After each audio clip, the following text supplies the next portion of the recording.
You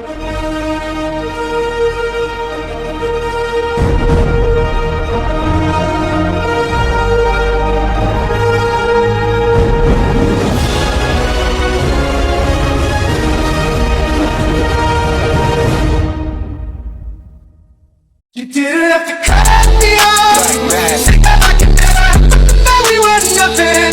I don't even need your love, but you treat me like a stranger, and I feel so up. You didn't have to stop so long. How your friends got you, to change your number. Guess I need that though. Now you're just somebody that I used to know. Now you're just somebody that I used to know. Now you're just somebody that I used to know.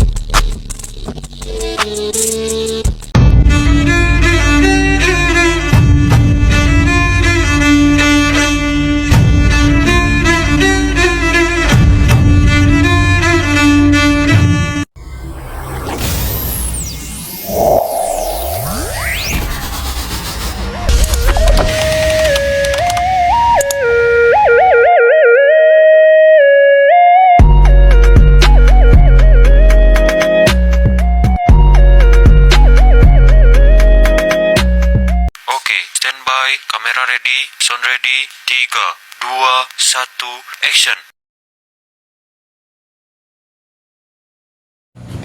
Materi A yaitu tentang pengertian sosiologi. Sosiologi berasal dari kata sosius yang berarti orang, teman, atau masyarakat, dan logos yang berarti ilmu. Sosiologi adalah ilmu yang mempelajari tentang masyarakat dan perilaku sosial serta semua komponen di dalamnya. Sosiologi juga mengkaji interaksi antara individu, kelompok, dan lembaga-lembaga sosial. Materi B yaitu tentang ciri-ciri sosiologi. Yang pertama ada empiris, sesuatu yang didasarkan pada pengalaman bukan hanya pada teori atau spekulasi. Yang kedua ada teoritis, mengacu pada sesuatu yang berhubungan dengan atau didasarkan pada teori. Yang ketiga ada kumulatif, berarti bertambah atau menumpuk secara bertahap. Yang keempat ada non-etis, berarti ilmu sosiologi tidak menilai suatu fakta atau gejala atau berdasarkan norma-norma moralitas tertentu. Materi C yaitu tentang tokoh-tokoh sosiologi. Yang pertama ada Auguste Comte yang mengemukakan teori pada pertengahan abad ke-19 pada tahun 1830 sampai dengan 1842. Yang kedua ada Karl Marx yang mengemukakan teori pada tahun 1848.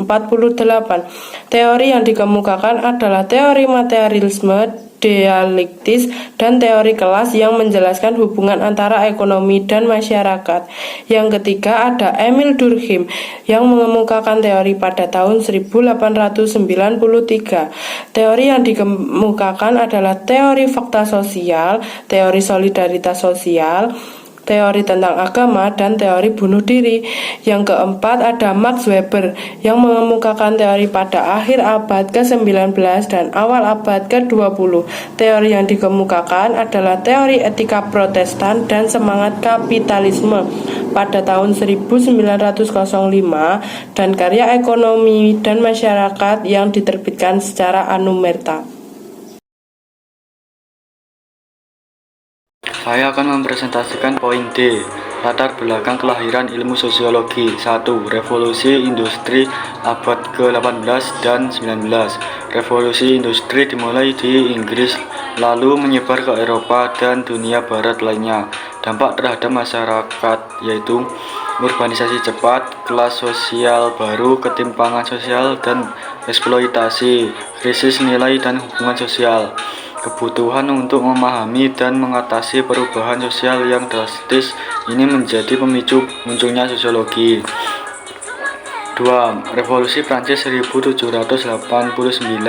sebuah revolusi politik besar yang menggulingkan sistem monarki absolut dan menggantinya dengan sistem republik berbasis hak-hak rakyat. Dampaknya terhadap struktur sosial yaitu tumbangnya struktur feudal, kebebasan dan kesetaraan, ketidakstabilan sosial dan politik. Kondisi ini mendorong para pemikir untuk mencari aturan atau hukum sosial yang dapat menciptakan keteraturan baru.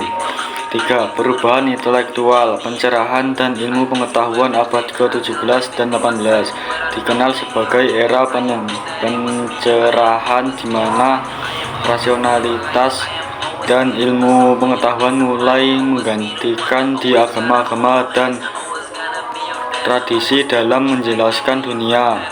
Ciri-ciri zaman ini yaitu rasionalisme, kemajuan ilmu alam, dan kepercayaan pada kemajuan sosial. Krisis sosial dan moral di masyarakat modern. Perubahan ekonomi dan politik menimbulkan krisis identitas dan moral. 1. Runtuhnya norma tradisional, struktur sosial lama digantikan oleh tatanan baru yang belum stabil. 2. Keterasingan sosial, alienation, individu merasa tersaing dalam masyarakat industri.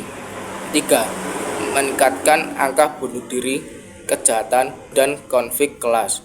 Ini mencerminkan adanya masalah struktural yang perlu diamati secara ilmiah. Sosial hadir untuk menjawab mengapa masalah dampaknya.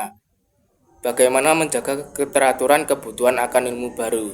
Dengan semua perubahan besar di atas, masyarakat butuh 1. Ilmu yang mampu menjelaskan dinamika sosial secara sistematis. 2. Ilmu yang bisa digunakan untuk merancang kebijakan sosial. 3. Ilmu yang mengaji hubungan antar manusia dan struktur masyarakat.